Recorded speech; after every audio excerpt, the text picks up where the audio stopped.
This is what you want. This is what you get. This is what you You have located Geekfest Rants, the entertainment podcast for genre geeks like you.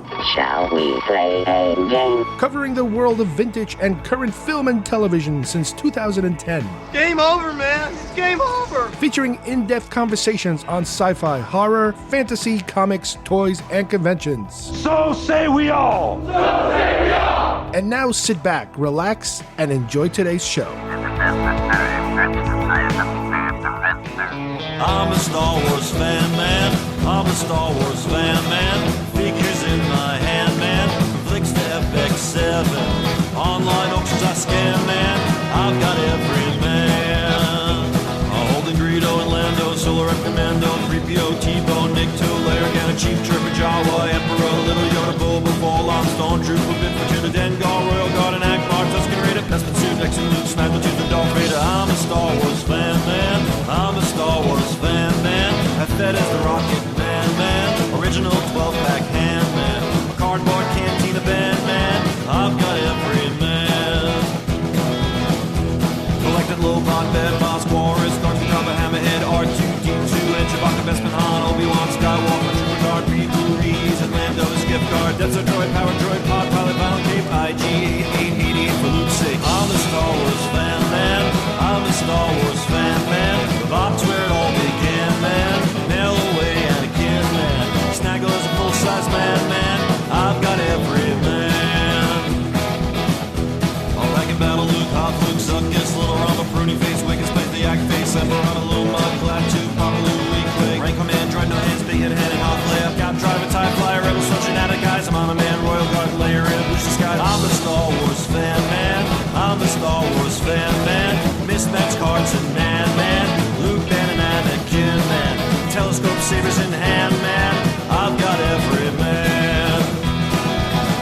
Picked up Ugnaught, Bespin Guards, Warrock, 9 Nuns, Snowtrooper, Squid Head, Maydeen, Slace, Scrum, Bikers, Cat, Decked Out, Logger, Jedi Knight, 5E, 2, 1B, and EV, Carbonite, Trooper, Cool, Snice, Littles, onto with a sensor-scope, Test the road, B, we broke Solo in a trench coat. I'm a Star Wars fan, man.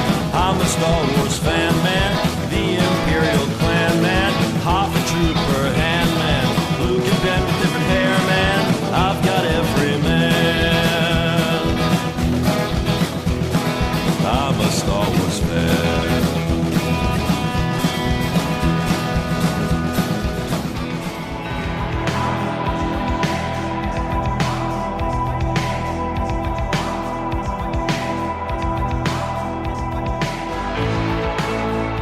Hi everybody and welcome once again to Geekfest Rant. My name is Carlos Perron and today we are continuing with our Star Wars Celebration Orlando 2017 coverage.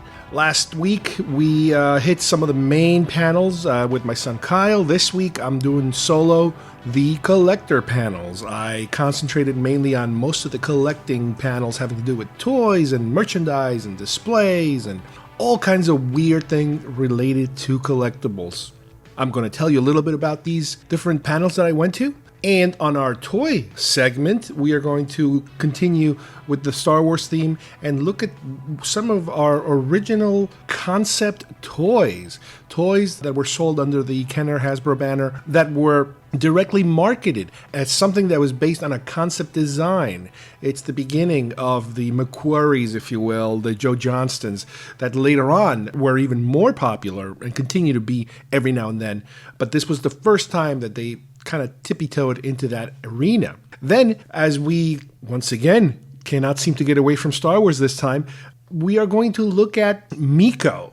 Meco is a musical artist from the 70s who had a novelty song about Star Wars that actually made it to number 1 on the Billboard charts. If you know disco, you know this song, and if you lived through Star Wars in the 70s, I'm sure you heard this on the radio at some point or another. So we're going to take a look at some of the different records this guy put out, a lot of them having to do with Star Wars, and what are some of the best places you can find them. So let's continue with Star Wars Celebration Orlando 2017. We interrupt this broadcast to bring you a special news bulletin direct via satellite from our On-the-Spot Task Force. I'm as mad as hell, and I'm not gonna take this anymore! Ladies and gentlemen, can I please have your attention? Thank you, Bob. It's Mort. Mark, yes. I am Ted Baxter, and here is the news. Well, the majority of the panels that I attended concentrated mainly on collecting, toy collecting, action figure collecting, that sort of thing. And obviously, because this is all Star Wars, it's all different variations of the same topic, in a way. On Thursday, the first day of the convention, I attended a panel called Highlights from 4 Decades. And this is basically a highlight of the main merchandising points of Star Wars, from the beginning all the way to current. My interest was mainly on the vintage era, but they do bring us forward all the way to the present. This panel was hosted by Gus Lopez, Matthew Fox, and Jake Stevens. Here we kind of go through the early stages. The movie's coming out in 1977, but as we know, from all our previous shows in the history of Star Wars merchandising, there are no action figures available. But they are able to put out some material because you will still have, box games and other toys that could be somewhat adapted or, for a Star Wars kind of theme. Now, by that, I'm talking about the Marvel comic adaptation of Star Wars, which we talked about in the previous show, so they were able to put that out. And if you guys remember, it is in kind of like a rough shape because they really don't have too much reference material to put this thing together. You also have a couple of jigsaw puzzles. That's an easy thing to manufacture. All you need is a picture. That's a no-brainer. You have a board game, which I currently own. I was able to find it. Again, because it relies on pictures and, a board game type of setup, it's easy to manufacture that sort of thing. And you'd have the early bird kit. The early bird kit is the pre-selling of action figures that are coming later. And this is something that, you're not even getting a sample off the bat. So the early bird kit is a very important, milestone when it comes to the beginning of the action figure, bonanza that's about to hit. Around this time, you have Topps Cards. They're able to put out some cards, based on still photographs, publicity photographs, all kinds of photographs having to do with the film. And they went on to do many, many series worth of it. But again, this is the beginning, so you're starting to get that. And there were some items that were adapted from previous versions, within the same toy company. For example, they put out a Star Wars electronic toothbrush that is basically based on a $6 million man electronic toothbrush. They just kind of, put different stickers, different packaging, and guess what? There you have it. Same thing with the X-Wing shoot-up game, which is almost like an arcade type of game, but it's not really, video graphics. Well, that came from something called the Aerial Aces, a different game that used the same electronics, but for Star Wars, again, all you got to do is change some of the features, some of the cover on it, some of the stickers, and all of a sudden it's a different type of game. You also have the SP vans. I own a couple of them. I remember I got them not too long ago in somewhat questionable shape, but these are the same technology as these vans that existed in the past where you put this ripcord through the middle and you yank on it and the wheel inside starts to turning, making this very loud noise, and the van just shoots out. Well, again, same technology, just put a Star Wars, sticker on the back or, coloring on the back, and then it's a Star Wars product. So that's kind of how it all started. And then once the action figures kicked in, that's when everything just exploded in terms of, all right, the action figures are the main line of merchandisable material for the movie. In 1982, you get the first Star Wars video game. I believe it was based on Empire Strikes Back. The Micro Collection is introduced, which didn't last too long, but it was a different type of thing where you can have bigger play sets, without having to worry about the size that a play set would have to be in order for you to keep up with the 3 3/4 inch scales. You get some model kits from MPC and ERTL. I believe I own a number of them. This is back when model kits were a little more popular. You would put them together, paint them, the whole works. Very difficult, I think, because you really had to be very talented to be able to properly put these things together, to glue them together, to sand them, to fill in the gaps and then to sand them again and then to prime them and paint them, and weather them. There were some very talented people that when you would see the finished product, it would be just amazing. It would look like something that came out of ILM. I unfortunately never got that good. They did put out some outdoor toys around the time of Return of the Jedi. I believe they put a biker scout bike that you could pedal. As a little kid, I know they made a few of those, and they're kind of hard to find item. 1985, you have Droids, the cartoon series, which was supposed to kind of keep the line going. That and Ewoks, I believe, but it didn't last too long. The formal line was canceled in 1985, but Kenner attempted to kind of keep the line going by proposing something called the Epic Continues. And this was a line of action figures based on what today would be called the EU, but this is an EU that would be created by Kenner. And there are pictures out there of these prototype ships and action figures that they wanted to continue with, but they never made it. They never got as far as production or anything like that. They only got as far as, I believe, concept models and that sort of thing. Fast forward 10 years, you have, you just get through what's called as the dark times for Star Wars collecting, a period where kind of things went quiet for a while. There's not a lot of action toys. Books, yeah, but there were some books, notable books that kind of kept things going a little bit.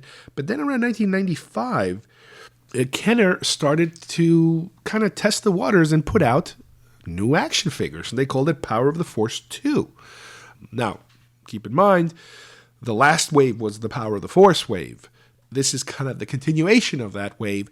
However, they have absolutely nothing to do with that original wave. The last wave was, the Power of the Force wave was the one that was supposed to, those are the ones that came with the coins, and that is the ones that hopefully this is how they were going to do it in the future. It was going to be kind of like a combination of all three movies where you had some New Hope figures, some Jedi figures, all a mishmash of all the films instead of doing movie by movie. But Power of the Force 2, they decided to kind of reboot the franchise in a way, and they started from scratch. They started from scratch again, with all the figures. And this was also the one that was the He-Man influenced design, if you will, where the figures are very bulked up, very steroid looking, super muscular. The faces also are very different. And it's something that took them a couple of years to kind of wean themselves off of that weird, super He-Man kind of look. 2 years later, special edition comes out, so there's a lot of marketing having to do with the special edition. And then 2 years after that, 1999, you start to see Lego dipping their toes into Star Wars with some Star Wars sets. But this is back when their figures were still, rocking the yellow heads. They were all the yellow Lego man. They look nothing like what they do now. Now it's just amazing what they're doing. But this started back in 99, quite a bit of time ago. And just like the special edition, it is said that it was the testing ground to see if people were going to go see more prequels and to see if Lucas would go forward with it. That's also what happened in 99. You have now the prequel starting, episode 1. I would even say that in 1995, when the Power of the Force 2 line came out, the fact that it did sell and people were kind of excited about it, that's probably what kind of gave the green light to be able to put the special editions. To kind of, there are enough people out there interested in this. And let's see what we can do with it. And obviously from episode 1, we're kind of in the modern time now. We're in the 2000s, and the rest of those lines followed with the movies, all through the prequels, all through Force Awakens, up to Rogue One, and now we're waiting for the next film to come out. But these are more traditional, modern waves of not only action figures, but merchandising. But it's interesting how the beginning of the marketing, how it all worked out. And once again, I would bring up the name Charles Lippincott because he's the guy that made a lot of the deals having to do with the introduction of the line, to kind of priming the pump of that whole machine that now is just a monster of merchandising. On Thursday, I also attended a panel on displays and advertising. And this was hosted by Todd Chamberlain, Will Grief, Guz Lopez, Ron Salvatore. What was discussed in this panel was mainly about collectors that specialize in displays, store displays, action figure displays, all kinds of displays. This is something that people pay a lot of money for these days. Obviously, the older they are, the better. But one of the different type of rules that seems to apply differently to this type of collecting is that the larger the object, the cheaper it might be. In other words, a larger object might not necessarily be the most expensive one, because a lot of times you cannot display something that large. Something that you see in a store, a action figure display box, an end cap kind of display. They're kind of a little too big, so sometimes the smaller items are the more harder to find ones. Something, for example, like the early Bird kit. Apparently one sold, which was in incredible shape, and it actually came in the cardboard box that was shipped to the actual toy store for around $20,000, which it just seems amazing, that kind of money. For the display, I'm not even talking about the figures, I'm talking about just the display. You have poster displays, you have bin headers for the action figures. This is the piece that gets added to the end of the aisle, on top of the actual figures. Some of these go for around $500, nowadays. In the initial delivery of these displays, one of the earlier ones used to include a Factor's Darth Vader poster. It's a very classic Star Wars. It's like probably the first Star Wars Vader poster that came out that a lot of people had. Well, they used to include this poster as part of the display for the store, which is kind of odd that they would kind of mix and match actual promotional material with a poster that would be sold, at the store probably also. And like I said, this particular Vader one was included in the Kid Store Toy Center gondola header display. If you have a display with figures, that would usually get you even more money, because when you actually combine just the words with pictures of the action figures, it's a little more rare.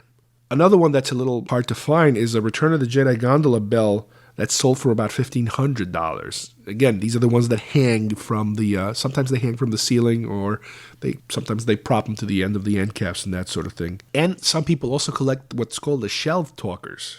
And these are the worded strips that you put at the edge of the display counter with the name of the movie, and you can kind of slide them in there. A little, again, hard to find, but people are into this sort of thing. And it's amazing the different niche of collectors that are out there. Are you a genre TV, film, sci-fi, horror, fantasy, toy, and convention nerd? Nerds! Nerds! Nerds! Do you enjoy listening to podcasts? It rubs the lotion on its skin, or else it gets the hose again. Do you ever wish you could co-host a podcast? Mom! Take it easy. Lower it. I'm not gonna lower it. I have to do this now. I don't mind you playing it, but lower it. This just might be your chance. Somebody help me! Help me! Help me! Help me! Shut up! Geekfest Rants is looking for new co-hosts. If you're interested, go to our homepage at geekfestrants.com and click on the hosting icon for more information. On Friday, I also attended the art and packaging of vintage Star Wars action figures. This was hosted by Matthias Rendell. And what he did was he actually put out a book about the manufacturing of the card backs of the action figures, about how the art came together for that sort of thing. And he has a book called A New Proof, and it's all about that, how the color of the packaging was chosen. In other words, usually for kids' toys, you would never use the color black as your primary color. Kids, usually you use very bright colors, very lively colors, but here they went the other way around. They try to do it differently. And if you think about it, the classic Star Wars card backs, you start off with the color black. Kenner kind of subcontracted some of the artwork and the ideas for the packaging to a company called Cato Design Company. And they did a whole mess of, concept art of what the card should look like. At first, they started out with a big star and an action figure on the star or the name. Then they worked the name of the movie into it. Then they actually worked that silver ribbon going all the way around. There were different placements of where the figure should be and where the art should be. And eventually, they decided on the final look. Certain things had to be picked out in terms of you want to have rounded edges or sharp edges. All this stuff that has to do with the actual manufacturing of a card, an action figure card, and where the bubble goes and all that stuff. That had to be figured out. And this is something that, like I said, Kenner was the first ones to do this thing.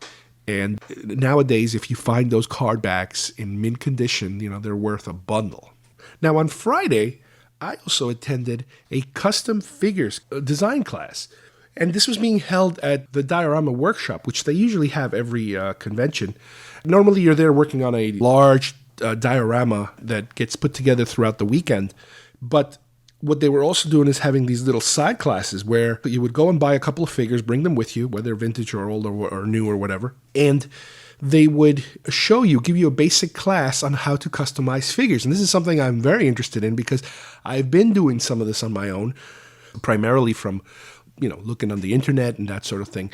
But it's funny because we went through the usual procedures, especially with old Star Wars figures. Some of the normal tricks of you take some boiling water and you put your figure in there head first. And what happens is that the hot water starts to soften the plastic where you can pop the head of the figure if you're going to be swapping heads.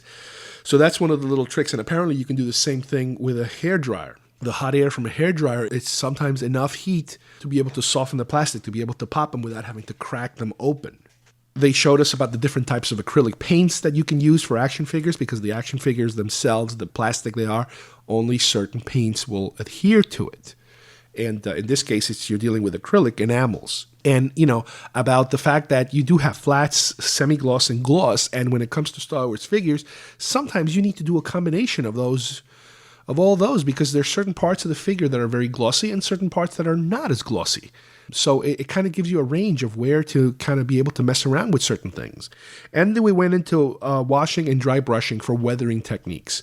They showed us all the different type of techniques you can use to kind of have a figure have him look a little dirtier than normal, to kind of give him that look. And while I was there, I made 2 figures. I purchased a couple of beaters. The beaters are the cheapy ones. I went for vintage, and then the guy running the class also had a box full of parts. So between my beaters and his parts, I was able to design 2 figures that I was then able to finish up and take them home with me. So what's cool, he also went into how to sculpt kind of like a clay type of the substance that dries kind of quickly to be able to create, for example, different kinds of hair or different kinds of armor on a figure that you can then attach it, let it dry, and paint right over it.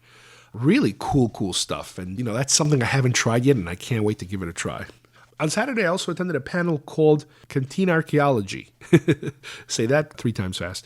And this is a panel that had been done in the past, and in the past was about trying to research through all of the pictures and footage that exist of the cantina from Star Wars, all the hidden characters and props that you have not been able to see in the past. Here, they kind of continued with that, but this time they took the approach of outside the cantina and around the cantina, and they did go into the cantina once again. And it's really an interesting panel because all those behind the scenes, a lot of pictures that they had, a lot of them I've never seen before. Some of them are still out there, but there's so many things that you never noticed, and most people don't even care about, obviously. But for example, this panel was hosted by Tom Spina and Pablo Hidalgo. And one of the things they noticed that they were researching is the fact that the cantina has a name, and it's out there, and they had to look into it, and they had to find, they had to blow up pictures, and it is written in an alien language outside, so you are able to see it, which is very interesting that, oh, wow, this place actually has a name, like they should be. They showed us a lot of pictures, for example, the manufacturing of the dewbacks, the fact that the body is based on a rhinoceros body. The head is very dinosaur-ish, and at one point, the head also had a frill, like a Triceratops type of frill that kind of went around the neck, but they got rid of it because, it did look a little too much like a dinosaur type of thing. And probably it fell off a lot of times, I imagine. The other thing that they let people made aware of is that a lot of times when you look at the cantina, you have to remember that it was shot in 2 different places at 2 different times. Most of the bar scenes and the human scenes with a lot of people there, that was shot in England. Later, in the US, they did pickups and added a lot more alien creatures, and that was shot a year later in the United States. So depending on what you're watching, you're going to get sometimes different actors playing the same character because they would continue, on the other side. Another thing they found out was that the original Greedo mask, when you strip away all the extra little pieces they put on the Greedo mask, the actual alien-looking mask was something that might have been recycled from a Bird's Eye commercial back from 1977.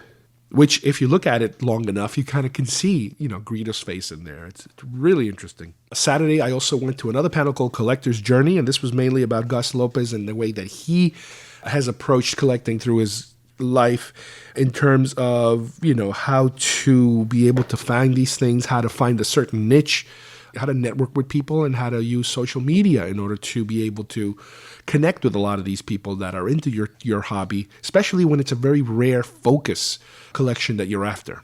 Saturday also, I went to another unusual panel called Fakes and Scandals.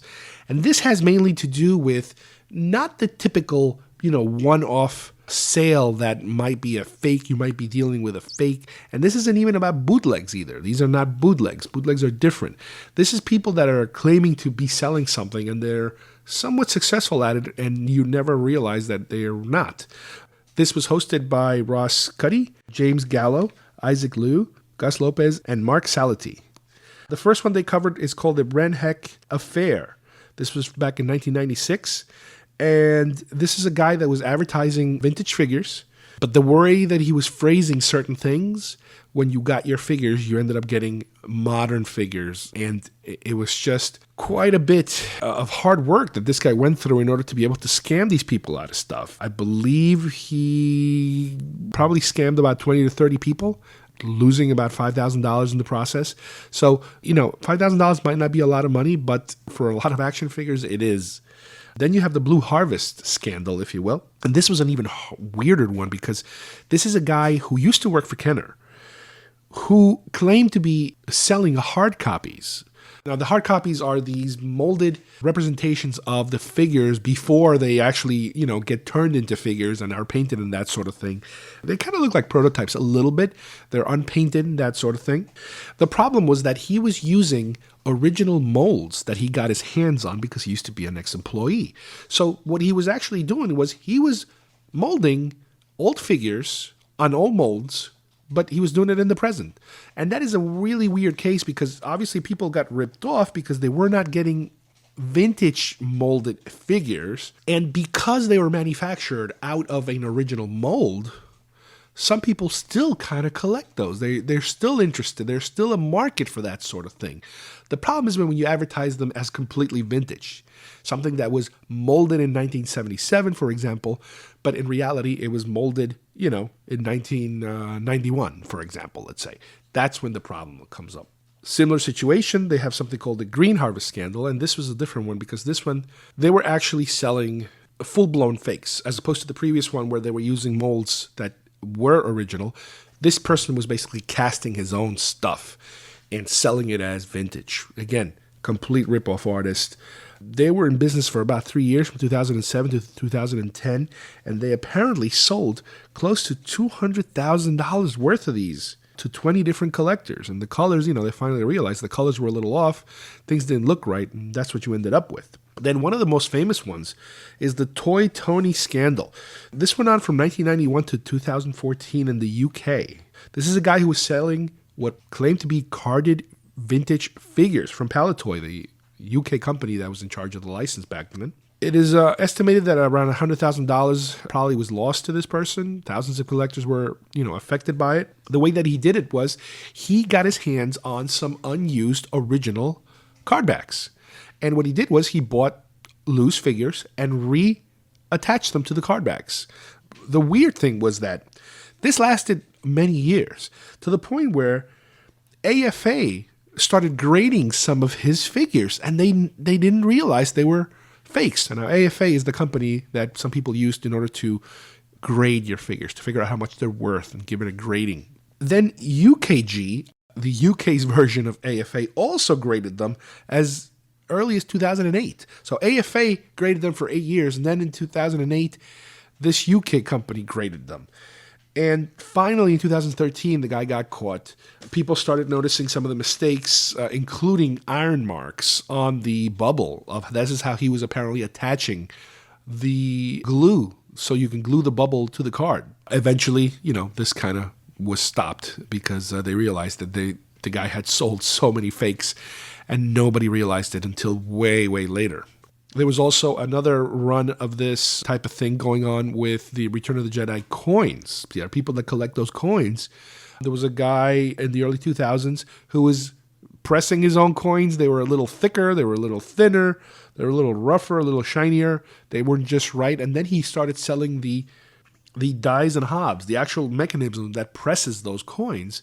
And people started realizing that the coins don't even fit those. So that's another one that cost quite a bit of money. I believe 43 out of the 100 coins that exist, the different types of coins, he was able to replicate almost half of them. They also told us about how, 60 to 7% of the autographs on eBay are fake. You have to be careful with posters. Star Wars posters, there's certain things where if you look carefully, you can actually see hair marks as of being in the process of duplicating some of these posters. Or sometimes the art will overlap into the edges of the lines of the poster. Those are some of the tall tale signs of you're dealing with forgeries. The other thing that some people like to collect in figures is engineering pilots. And these are pretty much a finished figure that if you turn him over in the bottom of the foot, there might be a number on it. And this is a number it's kind of like a sample copy, let's say, for example, between the engineering department.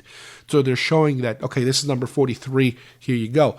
Well, the problem with collecting these sort of things is that it's almost impossible to tell a fake from a real one because the figure is going to look exactly the same. The only difference is that somebody will have written on the foot a number on it. And if you grab an action figure and put a number on the foot, guess what? It looks just like it. So a lot of people sometimes get scammed with those if that's their focus collection. People who collect prototypes also have to be careful, even if they're modern ones, because sometimes you can't tell the difference between an actual prototype and an unpainted figure. One and the other, they might kind of look alike. And also people that collect bagged figures. These are figures that come in a baggie that have never been opened before. Well, some people sometimes reseal these bags and try to sell them off as never been opened. Or they might place the figure in a completely different bag that has nothing to do with that.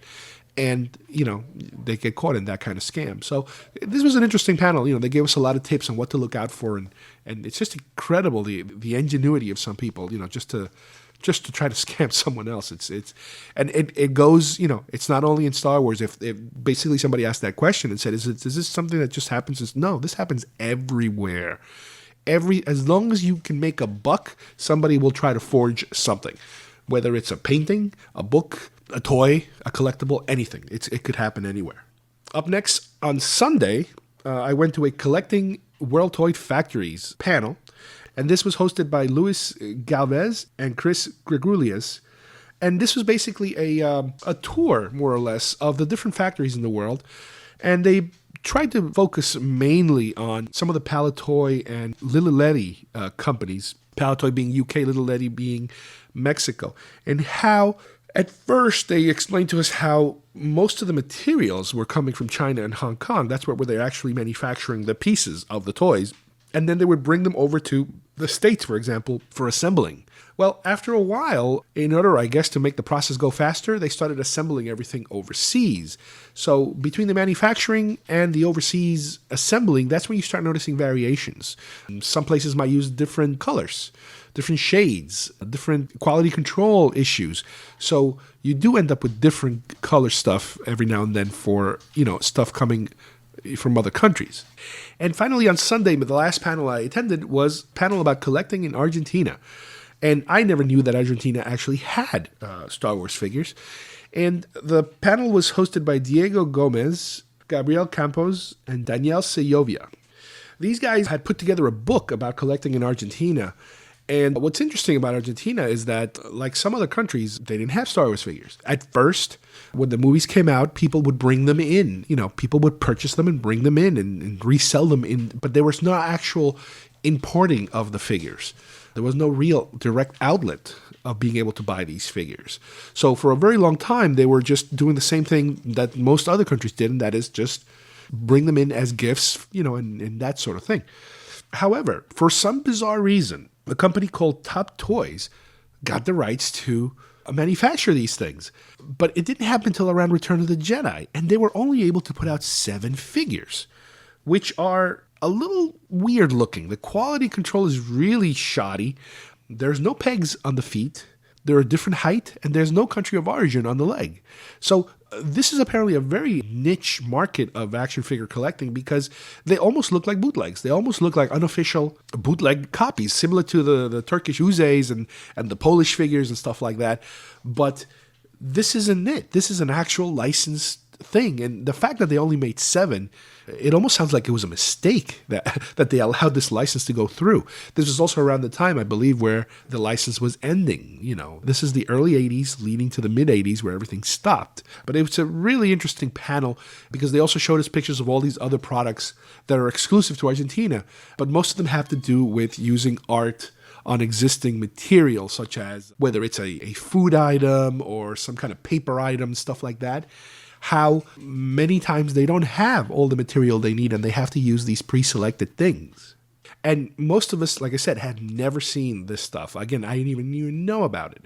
When I got my figures, I bought them here in probably 1978 when I came on vacation to the States, brought them back to Uruguay, showed them to my friends. They have never seen them before. Obviously, the movie had already come out because I had seen it a year earlier. But officially, those figures never made it into Uruguay. Then I brought them back again to the States, and that's when I started collecting, hardcore collecting, when I started going for ships and play sets and that sort of thing. But it's really interesting that, the history of how these things were manufactured and distributed through certain countries of the world. You can collect them all. You are a toy! Batteries not included. Just get those wonderful toys. Details on specially marked packages at participating stores. Is that the $6 Million Man's boss? It's Oscar Goldman. Why do you have that? That's worth a lot of money. That's much more valuable than Steve Austin. Action figures each sold separately. Hi, I'm Chucky, and I'm your friend to the end. Some assembly required. All your favorite Star Wars heroes and villains. I have 3 of each. 1 to display, 1 to open, and 1 just in case.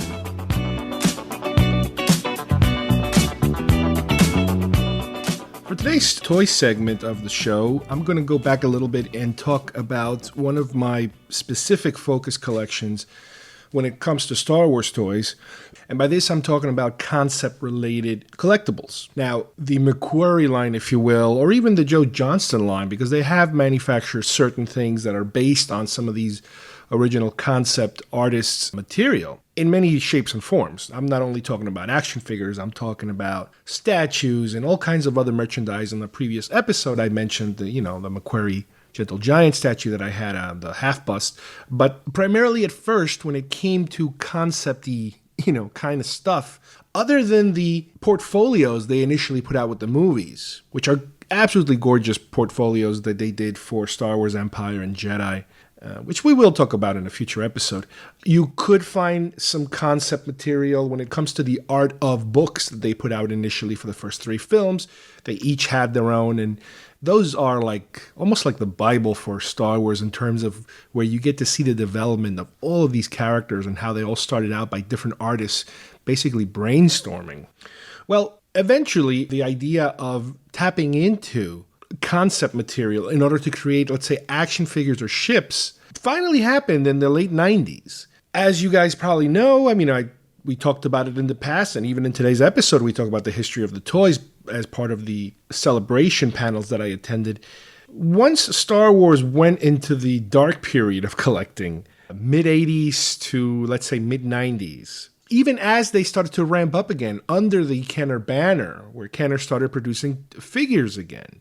And there were Power of the Force figures, the continuation of the original 1985 line, the final 17 line. But obviously, as I mentioned earlier, again, they went in a different direction. They didn't just pick up where they left off. They basically rebooted the whole line. And as they started moving forward with the reboot of this whole line, they tried out different things. They didn't just stick to the basics. Nowadays, we get a lot of this, and we've gotten a lot of this that I don't particularly enjoy, and that is when toy lines deviate from their basic, let's say, action figure ship playset, and they try to come up with other subdivisions of possible toys, usually very young children oriented, in order to tap into a younger market. We've seen this with Angry Birds, with all these little Army Man type of collections, and I couldn't even tell you because it seems like every other year they come up with some new scheme that flops, and it doesn't seem to end. But when you stick to the original figures, there's just so much that they can put out.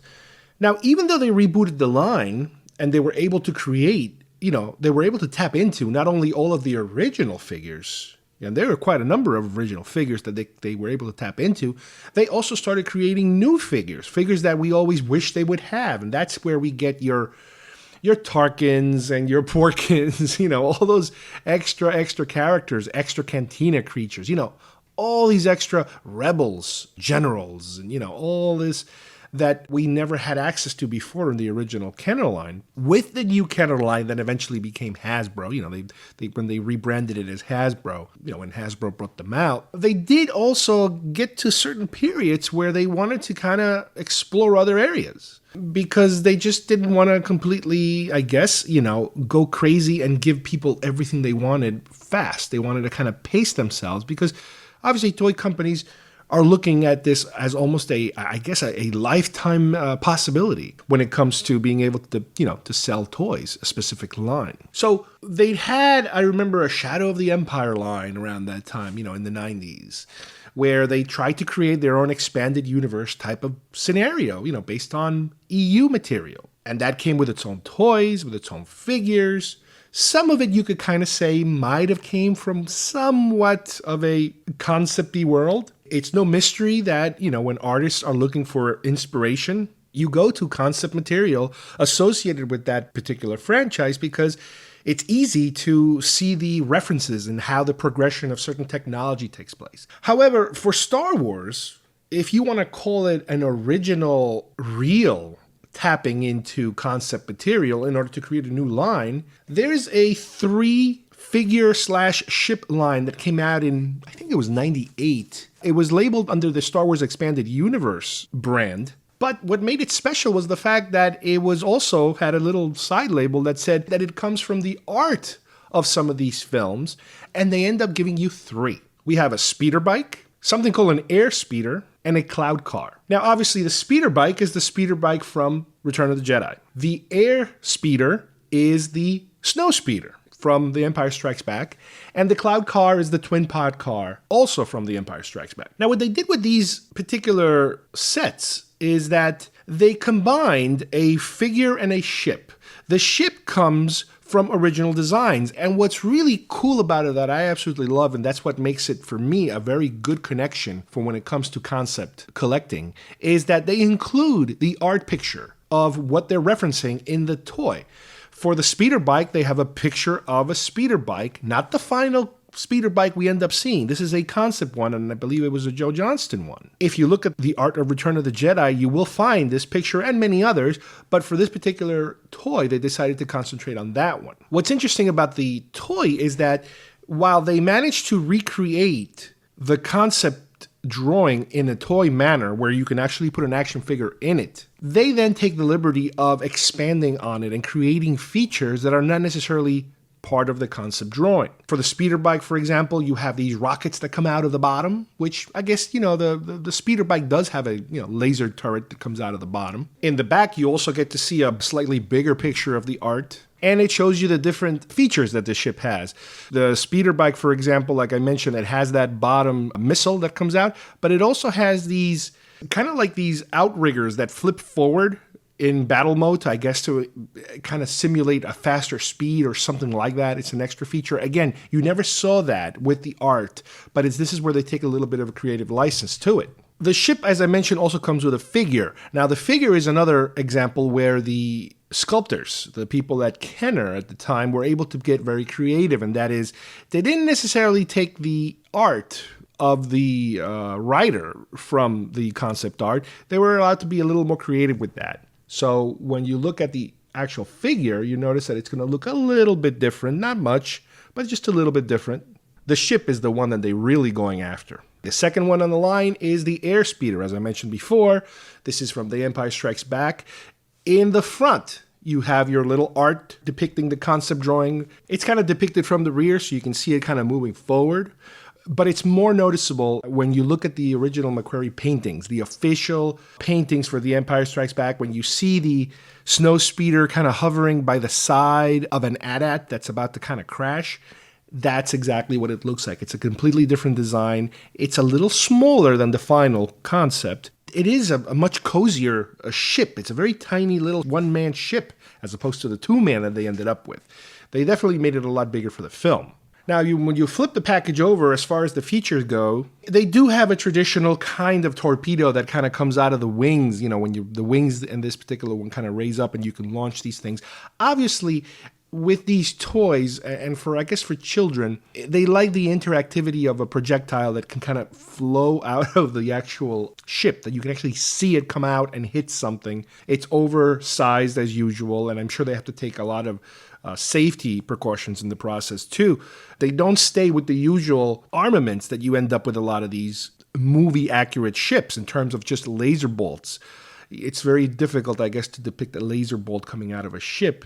But for something like this, yeah, they have a secondary feature that I was just mentioning, where not only can you insert, like in the previous one, you can insert your figure into it. This one, because there is an actual cockpit, the figure can slide into the cockpit, you close the cockpit. But what's weird is that you hit a little button and the wings kind of raise up to give the ship a different kind of feel. It no longer has that hovering speeder type of feel that the original one had. Here, to make it different, the wings kind of raise up and thereby being able to, I guess, engage those torpedoes that come from beneath the wings. So it's almost like raising wings. It's interesting. You know, I personally still prefer the original concept, you know, in terms of I don't need the extra features. I understand that for the packaging and in order to sell these vehicles, they got to give you something extra for the kids because, again, this is not for us. This isn't meant for collectors, 40-plus-year-old something guys who are into toys.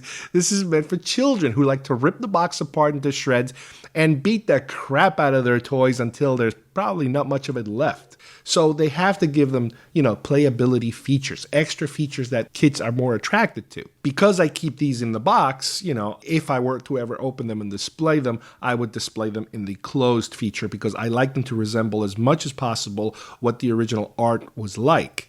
So in this particular case, again, I would keep it the way it is. With the action figure, once again, the Kenner creative team, they design, the type of outfit that this particular pilot would have. This one's in all white, which kind of makes sense. It's a snowy environment, so you maybe want the guy to be wearing white.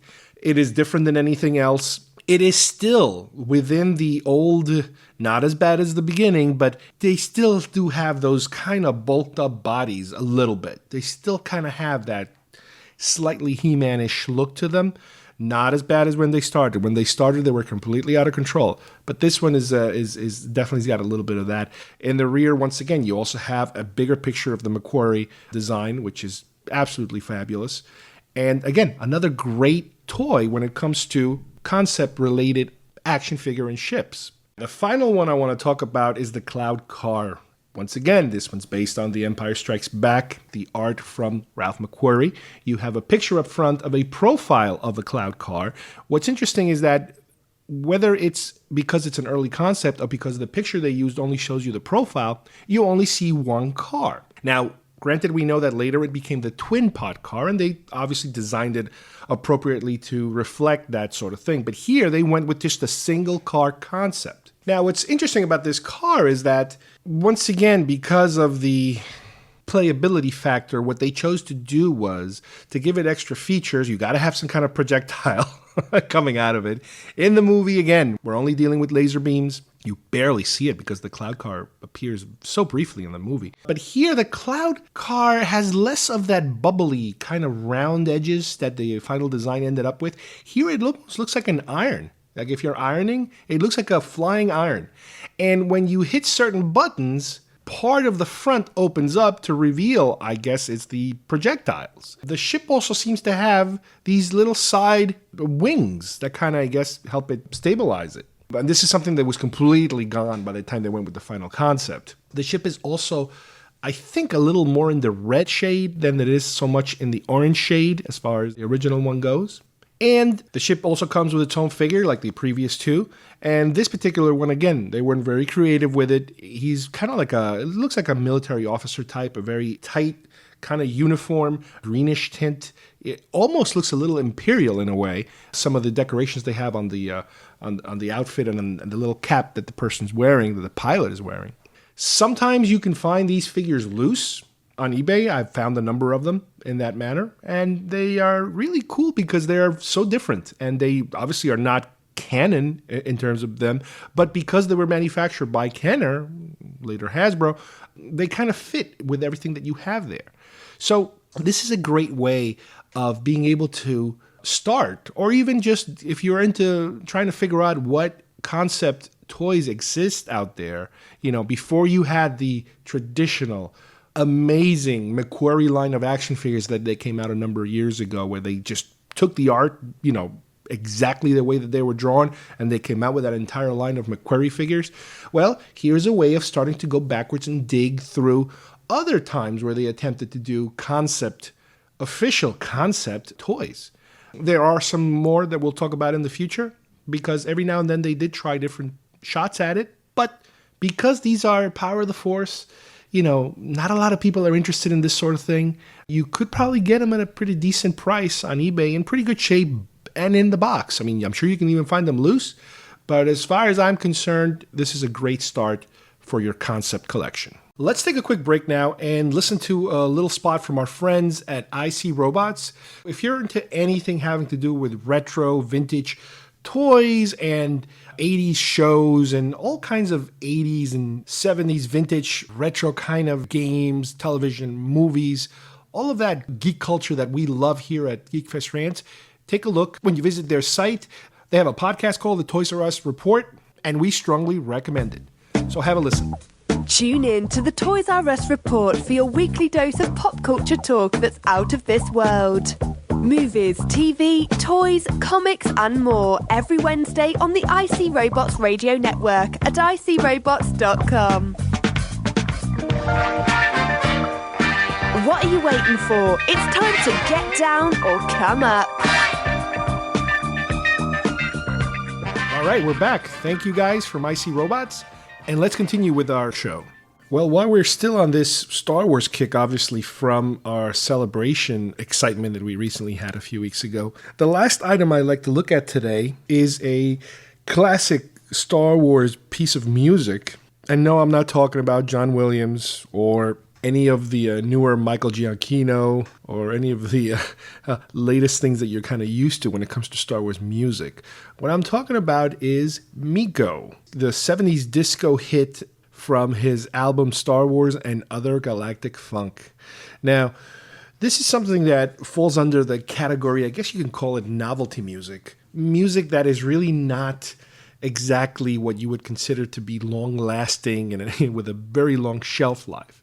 However, back in the 70s, after Star Wars had come out and it was exploding everywhere in every shape and form, one musical artist who had some background in jazz and obviously very disco-heavy roots because it was the 70s after all, he somehow was able to put out a disco version of Star Wars. Now, granted, it's not all of the songs from the John Williams album, but I remember hearing this a very long time ago, no pun intended, and it was kind of like, oh, this is different. It's got the theme, it's got the melody of Star Wars, very fast beat, and it even seems to have a couple of sound effects here or there. And from what I understand, as ridiculous as it sounds, I kind of love it. It's a great example of the disco era and how, because that was that era you were in that time, they try to kind of pair it up with just about anything that you could have.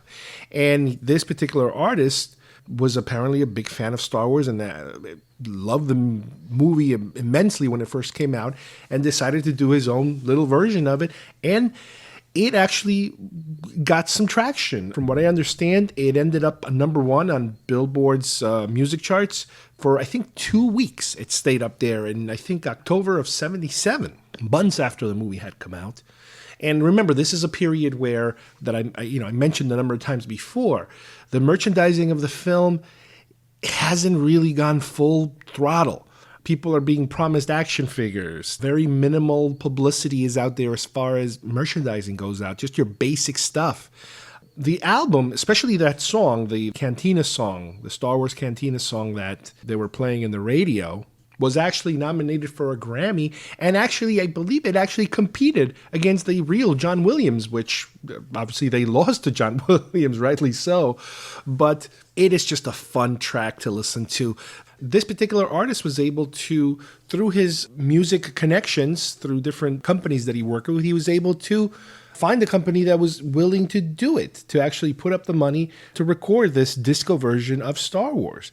And it remains to this day probably the most famous one of all these secondary type of musical attachments to the Star Wars saga. People like, for example, Richard Cheese, who has put out his own versions of Star Wars songs, Weird Al Yankovic. You know, you're talking about people that create these little almost parodies of Star Wars themed music, and some of them have become very successful. Meco followed up this particular type of album. He had other science fiction movies that he kind of started hitting, Close Encounters and Superman, and he kind of went through this phase of trying to kind of latch on to some of these big hits in a disco fashion, and he continued with an Empire Strikes Back version of some of the themes from Empire. And I believe he also did a Return of the Jedi one. Each of them seemed to kind of be getting a little smaller and shorter because I guess the popularity was waning. And obviously, disco pretty much dropped dead once the 80s took over. That's one of the ironic things about disco, is that by the time disco was at its height, it was ready to implode within itself. By the time Saturday Night Fever came out and it had reached the peak, it was already starting to decline. So that is a reason why it wasn't that successful when he did the Empire and Return of the Jedi ones. But he kind of continued even through the 80s. He tried to do a little more here and there. I know they put a Christmas album out a very long time ago, Christmas in the Stars, which, again, you have the voices of Anthony Daniels playing C-3PO, and they have all these different songs. And I believe he participated in one of those songs. But once again, it was not the gigantic success that he had found, with that Billboard, #1 hit back in 77. I would say by the 90s and beyond, like I mentioned earlier, people like Richard Cheese and Weird Al Yankovic were more prominent at that sort of thing when it comes to Star Wars music, the offshoot music. So I would say these are very easy to find. If you are a collector of vinyl, especially vinyl, they're all over eBay. You can find them. Some of them are available in CD, I believe. But the vinyl art, which is a show I'm going to be having sometime in the future, especially the first one, the Star Wars Another Galactic Funk one, is something that is right out of the 70s. The picture is so incredibly cheesy. It obviously has no connection directly to Star Wars because I guess, the copyright issues. And then I'm not exactly right how they were able to not get sued, by doing this kind of offshoot homage, if you will. I don't know how you do it. But if you look at that cover, that album cover, it is very like 30s Buck Roger, Flash Gordon looking with a disco flair to it, if you will. You can get it. Like I said, eBay is all over the place. If you want original one, excellent shape. These things are in excellent shape. You might even be able to find 45s, if you guys remember what 45s are. But the full-blown LP, beautiful art. By the time you get to Empire, the art is really not that special. It's just the one I own. It's actually a much smaller album. It's just the title of the movie. For Return of the Jedi, which I recently acquired, it is a very strange looking cover, kind of dark with a blue glow in the middle, like stars and stuff. Again, no visual direct connection to the movies, but unfortunately, they didn't even bother to do the cheesy 70s Art Deco type of stuff that they were doing before. That would have been cute if they would have continued in that direction. I will include in our webpage some links to some of the this material, especially one video I found of, I couldn't even explain to you what it was. I would like to call it a music video, but back then there were no music videos. So this might have been some kind of dancing rendition to go along with this album, especially the song. And it just blows your mind. It completely blows your mind of what were they thinking back then. So it is very unusual that something like this exists. And, thank God for YouTube, because it just has so many weird videos in there. But unfortunately, he has not gone beyond, I believe, in terms of continuing with his parodies. I think he completely got out of the business a very long time ago, the music business, that is. So you're not going to find a Force Awakens or a Rogue One version with a disco beat. So again, when it comes to collectibles, this is something you could find for a very reasonable price if you are into vinyl and 70s music.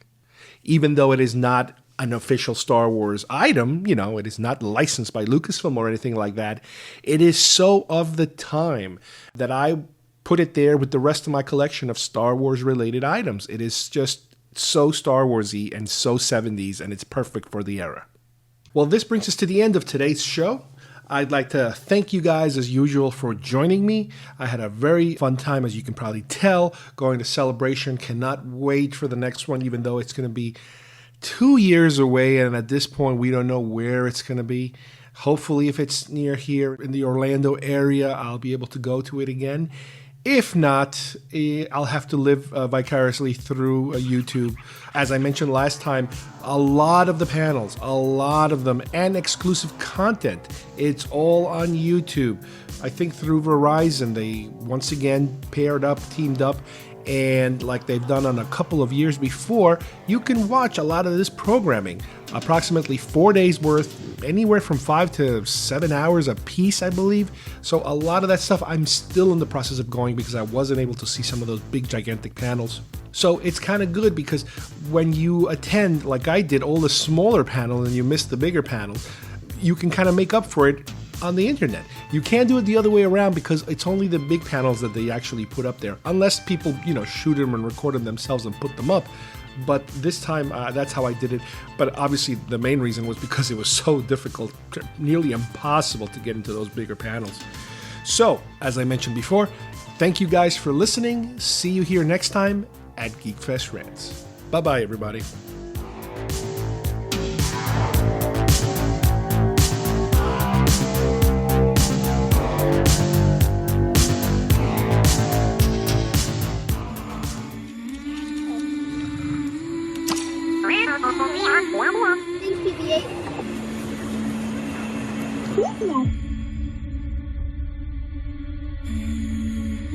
The Force is what gives the Jedi its power. It's an energy field created by all living things. I want to learn the ways of the Force and become a Jedi like my father. Rey, may the Force be with you. The Force, a Jedi. It's all true.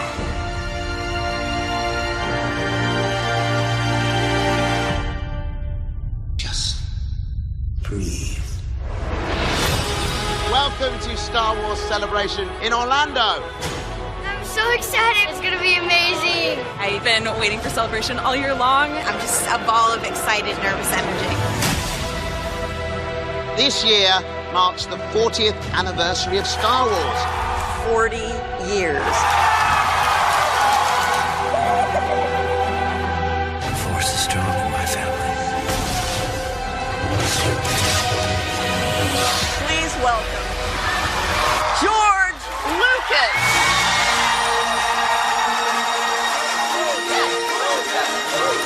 Does that always happen when you walk into a room? Not like this. I'm always stunned at the passion that has lasted all these years. We've got George Lucas here, C-3PO, Lando Calrissian, Chewbacca, and Luke Skywalker. Ladies and gentlemen, please welcome Harrison Ford.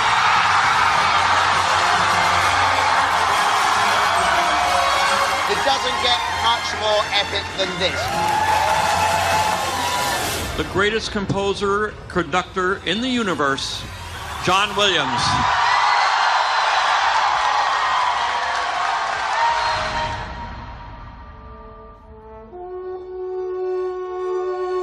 My mom used to say she never knew where Princess Leia ended and Carrie Fisher began.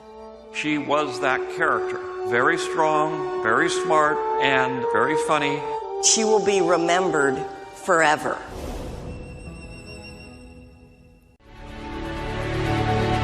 Oh my God, going to the floor and buying stuff. Lots of stuff.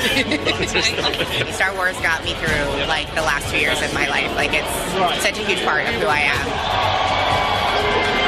so pumped for it. Yeah. My first con ever, and I'm ready. Your first one? First con. Yeah. What are you most excited for this Last Jedi panel? I just want to see Rian Johnson in the flesh. Hello! I want to come by and say hi to everybody. I will go through the entire line. I'm crying thinking about how I'm going to see this trailer. I was in line at 4 o'clock. This is our second all-nighter. We've been here for over 24 hours. Reach out. What do you see? We zoom out.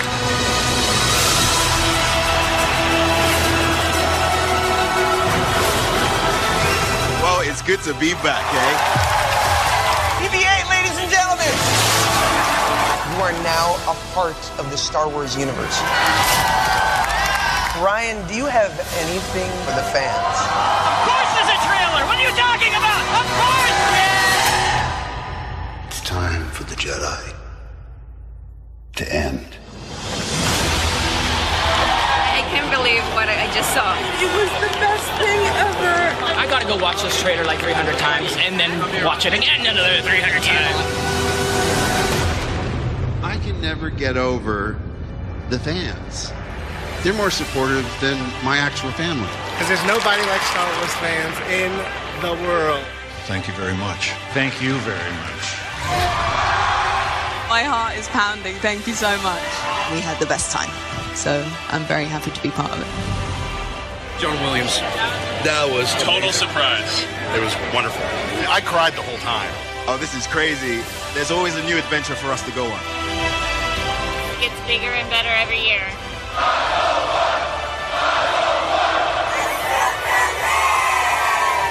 All of you are part of the Lucasfilm family. You are the most important part. When you see all these little kids and you see the look on their face, this is what I did it for.